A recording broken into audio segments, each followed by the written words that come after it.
बिस्मिल्लाहिर्रहमानिर्रहीम, अस्सलाम वालेकुम, वेलकम बैक टू रिक्स चैनल गाइस। मैं हूँ देवाशीष। तो आज हम वीडियो लाए हैं उमर बिन अब्दुल अजीज़ के बारे में। तो ये इनके बारे में बता रहे हैं इंजीनियर मोहम्मद अली मिर्ज़ा। ठीक है, वीडियो की तरफ चलते हैं, देखते हैं आज वीडियो में क्या है। बहरहाल ये हज्जाज इब्न यूसुफ की फिर अखीर बड़ी बुरी हुई है ना, यानी ये फिर बाद में वलीद इब्न अब्दुल मलक बना, अब्दुल मलक बिन मरवान का बेटा खलीफा। और उसी दौरान वलीद ने ये मुहिम चलानी शुरू की कि क्योंकि इसके बाप ने वसीयत की थी कि मेरे मरने के बाद मेरा बेटा वलीद बनेगा, उसके बाद उसका छोटा भाई सुलेमान बिन अब्दुल मलक बनेगा। तो इसने ये मुहिम चलाई कि नहीं, मेरा भाई नहीं बनेगा, मेरे मरने के बाद मेरा बेटा क्यों ना बने। ये तहरीक उसने चलाई। जब ये तहरीक चलाई ना तो सारे गवर्नर, आपको पता लाई लाग होते हैं, सारे मान गए। एक गवर्नर ऐसा था जिसने कहा कि नहीं, वो उमर बिन अब्दुल अजीज थे, मदीना शरीफ के गवर्नर उमर बिन अब्दुल अजीज रहिमहुल्लाह ताला। वो बहनोई भी थे इसके वलीद के। मरवान के दो बेटे थे, एक अब्दुल मलक और एक अब्दुल अजीज। अब्दुल अजीज का बेटा उमर बिन अब्दुल अजीज है, ये भी मरवान की औलाद है। लेकिन देख लें, और इसीलिए हम कहते हैं ना आले उमैया में उमर बिन अब्दुल अजीज। मौलाना तारिक जमीर साहब को मैं कहता हूं ना आले उमैया में उमर बिन अब्दुल अजीज। ठीक है, आप समझ आए क्यों कहते हैं। तो उमर बिन अब्दुल अजीज ने मुखालफत कर दी। उन्होंने कहा ना। अब वो क्या हुआ कि उसने पकड़ के उमर बिन अब्दुल अजीज को कैद में डाल दिया, क्योंकि उमर बिन अब्दुल अजीज जो है ना वो बड़े महबूब गवर्नर थे अपने इलाके के। तो बड़ी शोरश बर्पा हो गई। इसी दौरान वलीद बिन अब्दुल मलक अचानक मर गया, तो ऑटोमेटिकली सुलेमान बिन अब्दुल मलक खलीफा बन गया, उसका छोटा भाई। और इनकी बहन थी फातिमा, वो उमर बिन अब्दुल अजीज की बीवी थी। इसलिए कहते हैं फातिमा से ज्यादा ताकतवर औरत कभी नहीं गुजरी, कि जिसका बाप भी 3 बरे-ए-आज़मों का खलीफा, जिसके 4 भाई 3 बरे-ए-आज़मों के खलीफा, और जिसका खामद भी 3 बरे-ए-आज़मों का खलीफा।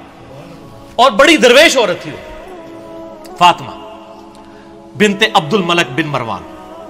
तो फातिमा जो थी ना वो दरवेश औरत, इसकी बीवी। अब वो सुलेमान बन गया खलीफा। सुलेमान जब खलीफा बना तो उसको ये चीज मालूम थी कि मेरी खिलाफत में सबसे बड़ी कंट्रीब्यूशन उमर बिन अब्दुल अजीज की है। ठीक हो गया। ये उसके दिमाग में था कि अगर उमर बिन अब्दुल अजीज ना होता तो मेरा भतीजा इस वक्त खलीफा होता, और मुझे तो इसने मासूल कर दिया था मेरे बड़े भाई ने। तो इसलिए वो उनको यानी आगे आगे रखता था। मस्जिद नबी शरीफ की इमामत भी कराते थे। अनस इब्न मालिक के बारे में सुन्नत नसाई में आता है कि मैंने रसूलुल्लाह सल्लल्लाहु अलैहि वसल्लम के बाद बड़े अरसे के बाद किसी ऐसे शख्स के पीछे नमाज पढ़ी है जो बिल्कुल नबी इस्लाम के तरीके पे हमें नमाज पढ़ाता है, और वो उमर बिन अब्दुल अजीज है। 99 हिजरी में खलीफा बने, और 101 हिजरी में सिर्फ 38 साल की उम्र में आले उमैया ने जहर देके उनको शहीद कर दिया। ठीक हो गया। तो उमर बिन अब्दुल अजीज जब खलीफा बने तो यानी ये गवर्नर थे और सुलेमान खलीफा बन गया। फिर इन्होंने मशवरा दिया कि हज्जाज इब्न यूसुफ को माजूल किया जाए, ये जालिम आदमी है। उसने कहा हज्जाज नाम के जितने बंदे हमारे गवर्नमेंट में हैं सारे माजूल, जेलों में डलवाओ इनको। ठीक हो गया। अब जब ये जेलों में गए ना तो मोहम्मद बिन कासिम का भी रगड़ा लग गया, जिसने यहां पे, वो हज्जाज इब्न यूसुफ का क्या था, रिश्तेदार था ना, भांजा था ना, भांजा या भतीजा। तो इसको फिर मुफ्ते में रगड़ा लग गया, इसको फिर बुला के जेल में डाला गया। वो कहते हैं ना जी वो नुबाज जेल पाता था इसलिए कि पीछे खलीफा चेंज हो गया था। तो हज्जाज इब्न यूसुफ के जितने भेजे हुए थे ना उसको, चूंकि वो गवर्नरी से गया तो उसके भी सारे फरस्तादे फारिग हो गए। और फिर ये खैर बड़ी बुरी मौत मरा, यानी इसको फोड़े निकल आए और पीप निकलती थी। फिर मरते मरते ये कहता था कि जी अल्लाह ताला तो मां से ज्यादा मोहब्बत कर, जो साढ़े लोग भी कहते थे।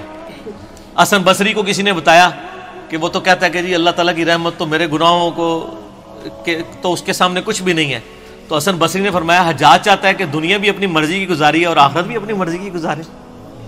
इस तरह तो नहीं होता कि दोनों जानी मुठ्ठे बाऊ, दोनों जान तो नहीं मुठ्ठे में आ सकते ना, या दुनिया या आखिरत।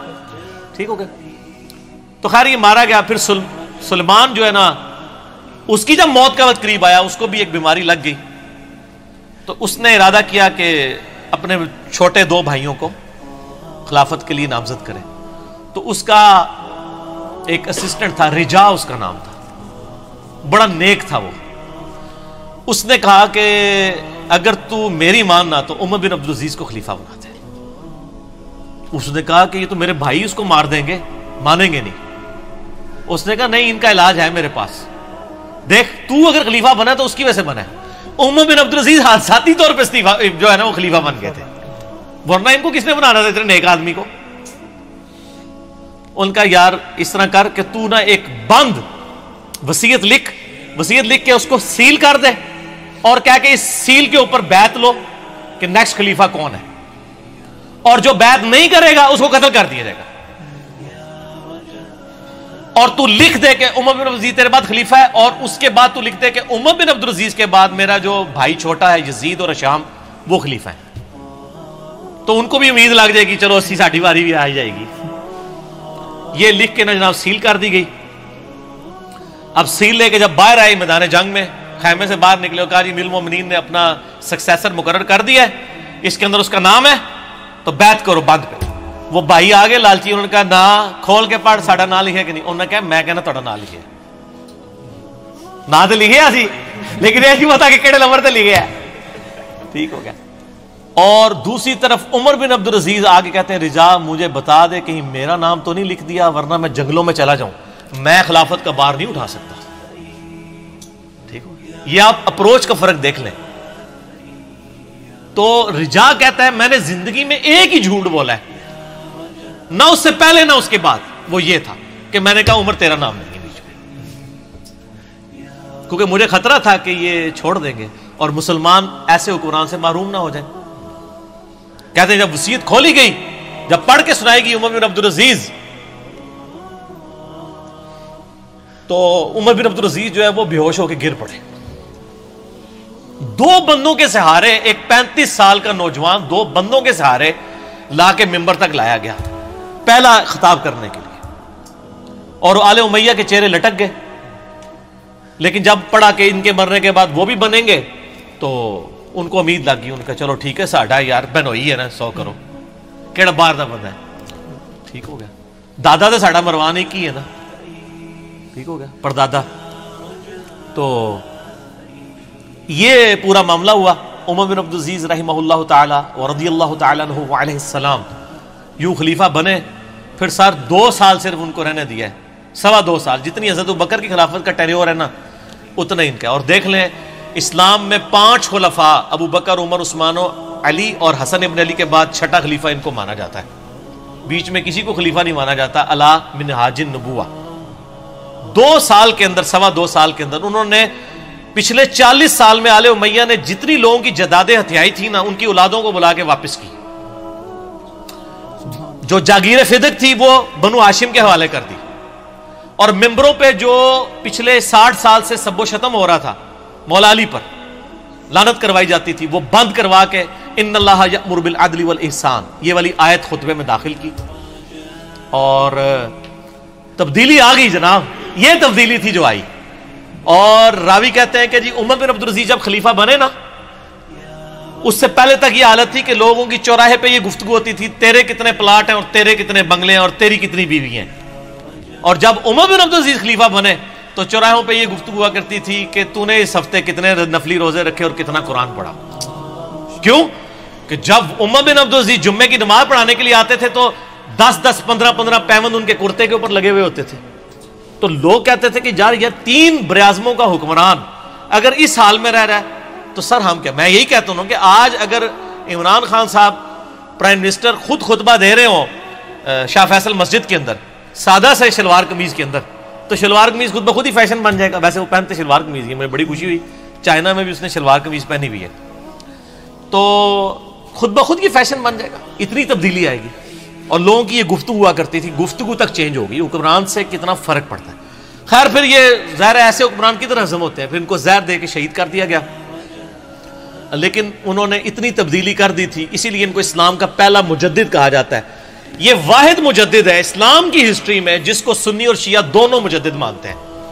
उसके बाद किसी मुजद्दिद पे मुत्तफिक नहीं है सिवाय इमाम महदी 12वें मुजद्दिद के, 12वें खलीफा के। ये है वो शख्स उमर बिन अब्दुल अजीज।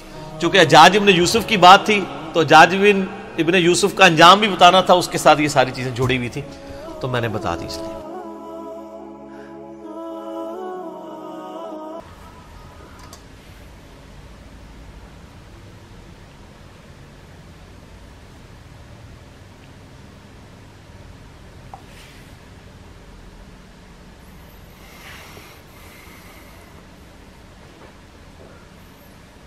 तो इसमें यही बताया कि उमर बिन अब्दुल अजीज़ बहुत स्ट्रॉन्ग पर्सनालिटी थे और मदीना में, और काफ़ी इस्लाम में काफ़ी चेंज आया। वो 2 साल गवर्नर रहे तब, और पहले बातें करते थे लोग कि भाई तेरे पास कितने प्लॉट है, मतलब पैसों की बातें करते थे। उसके बाद 2 साल अगर वो रहे, उसके बाद लोग ये बात करने लगे कि भाई तुमने कितनी नमाज़ें पढ़ी है, कुरान की बातें करने लगे। तो इस्लाम में काफ़ी चेंजेस आया। तो एक बहुत स्ट्रॉन्ग पर्सनालिटी थी और काफ़ी अच्छे इंसान थे। तो अच्छा लगा इनके बारे में सुन के। और ठीक, कैसा लगा आज का रिएक्शन आप ज़रूर लाइक शेयर और कमेंट्स करके ज़रूर बता देना। और मिलते हैं हम अगले वीडियो में, तब तक के लिए अल्लाह हाफ़िज़, खुदा हाफ़िज़, शुक्रिया।